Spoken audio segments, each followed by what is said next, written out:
Bismillahirrahmanirrahim. Now in K-maps, the last step is to determine the minimum SOP expression from the K-maps. Initially जब हमने के maps का introduction start किया था तो मैंने आपको बताया था कि के मैप का सबसे बड़ा फ़ायदा हमें ये होता है कि rather than using the Boolean laws और identities we use K maps which give us more simplified and a fastest way of simplification of our SOP or POS expressions.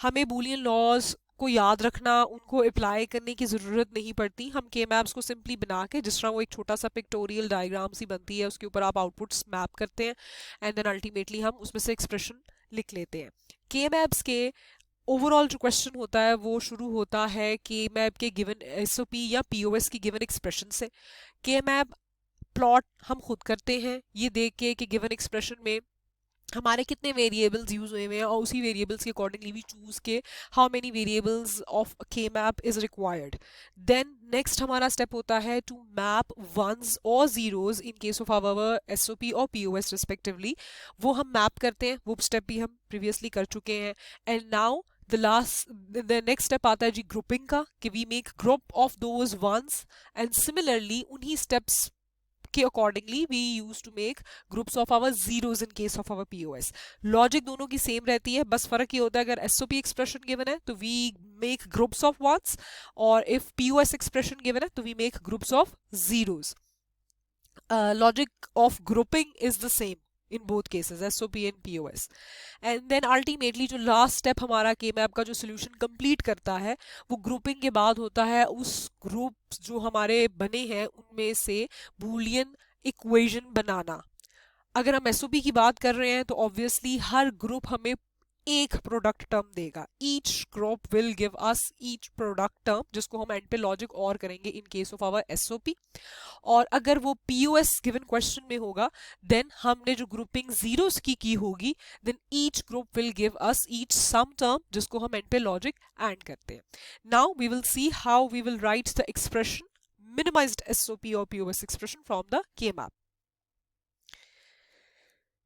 After mapping ones on the K-maps and grouping all ones, write the resultant minimized SOP expression from the K-map. Steps of writing the resultant expression. Group the cells that have ones. Each group of cells containing ones creates one product term. ये वही बात है कि हर group आपको एक product term देता जाएगा. Composed of all the variables that occur only in one form. Either complemented or uncomplemented. Her group आपको एक प्रोडक्ट टर्म देगा उस एक प्रोडक्ट टर्म में जो वेरिएबल्स होंगे वो इधर अपने कॉम्प्लीमेंटेड फॉर्म में हो सकते हैं या अनकॉम्प्लीमेंटेड फॉर्म में हो सकते हैं दोनों में से एक फॉर्म में हो सकते हैं variables that occur in both form complemented and uncomplemented are eliminated it means कि वो वेरिएबल्स जो आपके ग्रुप में इस हालत में मौजूद हैं कि वो at a time in a single group value 0 भी रखते हैं वैल्यू 1 भी रखते हैं those are known as contradicting variables और कॉन्ट्राडिक्टिंग बिट वैल्यूज उनको हम डिस्कार्ड कर देते हैं वो एलिमिनेट हो जाते हैं second step is determine the minimum product terms जो हम ग्रुपिंग हमने की हुई है उनसे हम इस तरीके से हर ग्रुप से एक एक प्रोडक्ट टर्म निकालते चले जाएंगे वो मिनिमाइज्ड फॉर्म में ही निकलेंगी और जो ग्रुपिंग होगी वो हमें मिनिमाइज्ड फॉर्म में ही प्रोडक्ट टर्म्स देगा When all the minimum product terms are derived from the K-maps, they are summed to form the minimum SOP expression or in case of POS obviously कि वो sum terms हमें देगा हम उसको end पे logic add कर देंगे एक एग्जाम्पल ले रहे हैं एक रैंडम एग्जाम्पल के साथ मैंने भी आपको सिर्फ आइडिया देने जा रही हूँ कि एक अगर ग्रुप बना हो so how we write an expression or how we derive a term from there अगर ones है देखिएगा प्लेस मैंने ones किया है तो इट मीन्स मैं SOP की इक्वेशन बनाने का वे आपको दिखा रही हूँ it is just giving you an idea ये एक प्रॉपर पूरी कंप्लीट एग्जाम्पल नहीं है but it will give you an idea how a group will give us a product term एक प्रोडक्ट टर्म की एक्सप्रेशन आप कैसे डराइव करेंगे Now this is an example 3 variable K-map है A variable is mentioned over here and BC A की bit values यहाँ mention है and BC की bit values top column side पे mention है Now this is our one group these two ones are adjacent to each other और ये एक group में combine हो सकते हैं grouping हम डिटेल में last lecture में पढ़ चुके हैं Now I am going to write the term for this single group ये एक ही ग्रुप मैंने सिर्फ इसलिए डिस्प्ले कराया है, मैं आपको बता रही हूँ कि मैं आपको सिर्फ अभी फिलहाल टर्म कैसे, प्रोडक्ट टर्म इस ग्रुप से कैसे लिख सकते हैं उसका तरीका बता रही हूँ, इसलिए मैंने सिर्फ एक छोटा सा ग्रुप बनाया। फर्स्ट ऑफ ऑल मैंने आपको बताया हुआ है कि रॉ लेफ्ट हैंड साइड पे जो वेरिएबल लिखा है आपको उधर उस साइड की बिट वैल्यूज मिलती है। इट मींस कि left hand side of this के map row side give me the A values, A की बिट वैल्यूज है। एंड सिमिलरली टॉप कॉलम पे मुझे बी सी की वैल्यूज मिलती हैं। बी की वैल्यूज ये पहली वाली बिट होती हैं एंड सी की वैल्यू ये सेकंड वाली बिट होती है। ठीक हो गया। नाउ हम लोगों ने इसी वे में रॉ एंड कॉलम की साइड पे देखना है कि ये ग्रुप कितनी रॉज में फैला हुआ है और कितने कॉलम में फैला हुआ है। ये ग्रुप जो एक सिंगल ग्रुप ब्लू ग्रुप है, ये सिर्फ एक रॉ, सबसे पहले रॉ साइड को देखिएगा लेफ्ट हैंड साइड पे, वो सिर्फ एक रॉ में, ये देखिएगा इसकी एक ही रॉ कहलाती है, ये 0 रॉ तक नहीं गया हुआ, ठीक है। ऊपर ए की वैल्यू जहां 0 है वो उस रॉ में नहीं है, it's in a single row and that row has a value of A equals to 1। Row side पे we have a equals to 1. If a equals to 1 and we are making groups of ones, it means हमारा given question SOP का है। In our SOP or our SSOP, either case we know that कि if a bit value is equal to 1 then we represent that variable in a simple form, and if our bit value is equal to 0 then we represent our literal or our variable with a bar over it. So according to that we have a की value equals to 1, तो a as a a ही represent होगा। अभी मैं आपको expression लिखने का वे बताती हूँ। अब हम कॉलम साइड देख रहे हैं, मैंने यहां से रॉ साइड से a की वैल्यू ड्रैग कर ली है कि अच्छा a इक्वल्स टू 1 है, ये रॉ सिर्फ इस साइड पे, ये ग्रुप सिर्फ एक रॉ में है जहां a की वैल्यू 1 है। अब this group is spread into two columns. We are going to see the columns. Raw side हो गई, now we are going to see the column side. There are two columns जिसमें ये फैला हुआ है, ये देखिएगा BC टॉप कॉलम साइड पे मुझे BC की वैल्यूज मिलती हैं, और ये देखिएगा ये ग्रुप जो है ये ओवरऑल 2 कॉलम्स में फैला हुआ है। ये देखिएगा ये एक कॉलम ये आता है इसका स्प्रेड होने वाला और एक कॉलम ये आता है इसका स्प्रेड होने वाला। ठीक हो गया। अब यहाँ BC की वैल्यूज क्या है? कॉलम साइड पे BC की वैल्यूज हमारे पास है, एक टाइम पे ये 0 1 है क्योंकि ये पूरा ग्रुप यहां से लेके यहां तक है, तो इस कॉलम में BC की वैल्यू 0 1 है and then we have a BC की वैल्यू 1 1। ये दोनों मैंने लिख दी है, 0 1 एक इस साइड पे एंड 1 1 इस साइड पे। ये पूरा ग्रुप इन 2 कॉलम्स पे फैला हुआ है, जो 2 कॉलम्स पे फैला हुआ है उस पे मैंने उसकी BC की वैल्यूज लिख दी हैं।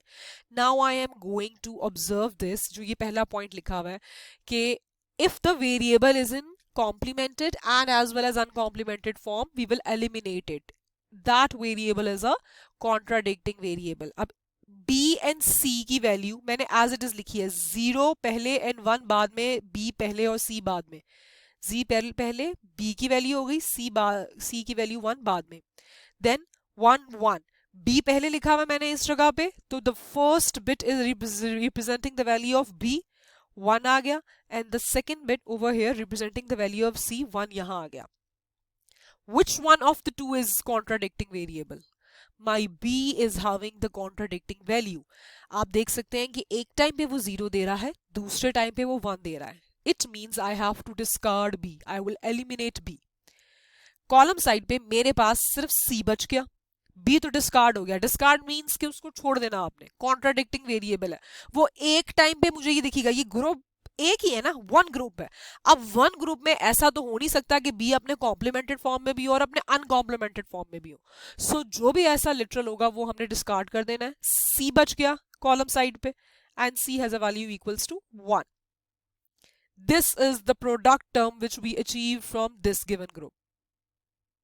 इसी तरीके से एक और एग्जाम्पल देख लेते हैं। Now this example shows this group.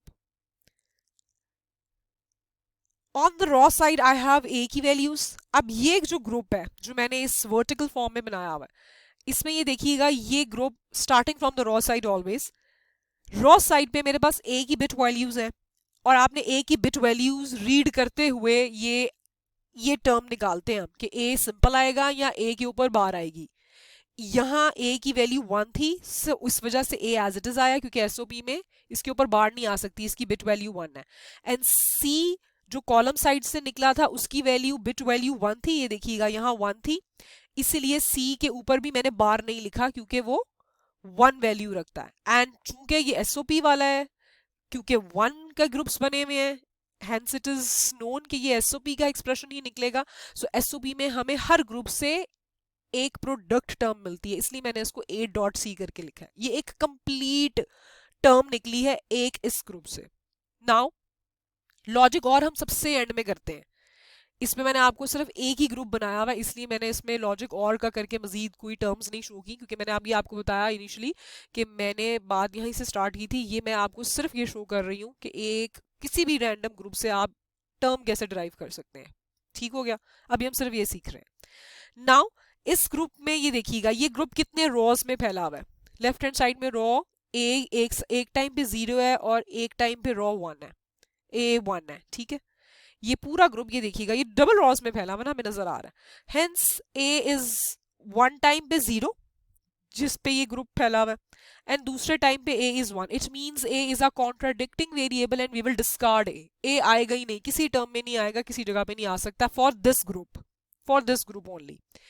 And now what about the column side. Column side पे हमारे पास बी सी की वैल्यू है, और ये बड़ा क्लियरली शोन है कि ये ग्रुप जो है having a BC value at the top column side, हमारे पास BC की वैल्यू है 0 1, B and C respectively। one time B is 0 and C is 1, और ये एक ही कॉलम पे है। हेंस कॉलम साइड पे हमारे पास we will represent B की वैल्यू, चूंकि बिट वैल्यू 0 है।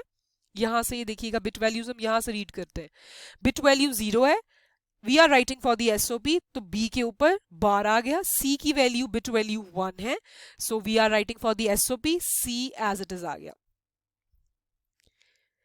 इस ग्रुप से जो हमें एक प्रोडक्ट टर्म मिली वो ये मिल गई, बी बार डॉट सी।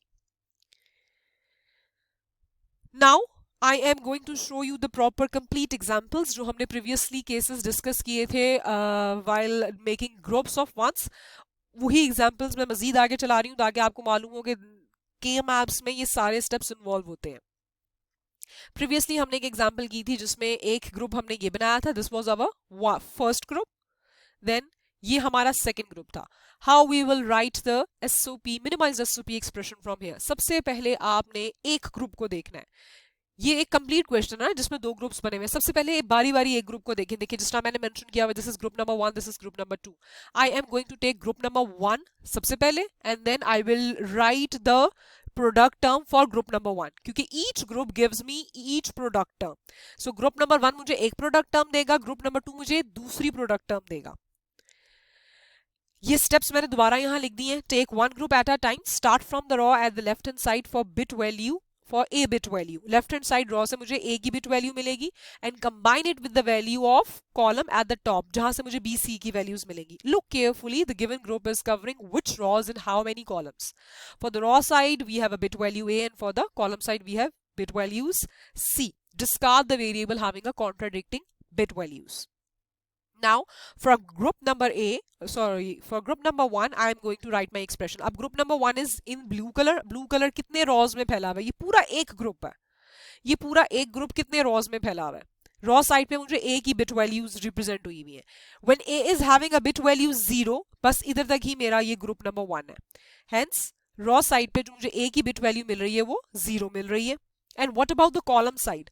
अगर आप कॉलम साइड पे देखें इस ग्रुप नंबर 1 की, तो कॉलम साइड पे मुझे हर जगह B एंड C की वैल्यू कॉन्ट्राडिक्ट होती हुई नजर आ रही है। क्यों?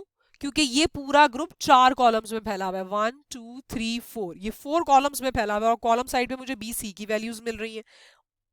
और B C की कॉलम साइड अगर चारों इन्वॉल्व हो रही है इस ग्रुप नंबर 1 में, तो आप देखिएगा B एंड C की वैल्यू हर तरीके से कॉन्ट्राडिक्ट कर रही है। क्योंकि ये देखिएगा एक टाइम पे B यहाँ 0 है, चले यहाँ B 0 है, लेकिन अभी ये ग्रुप इस कॉलम में भी है और इस कॉलम में भी, और यहाँ B की वैल्यू 1 भी है और यहाँ B की वैल्यू अगेन 1 है।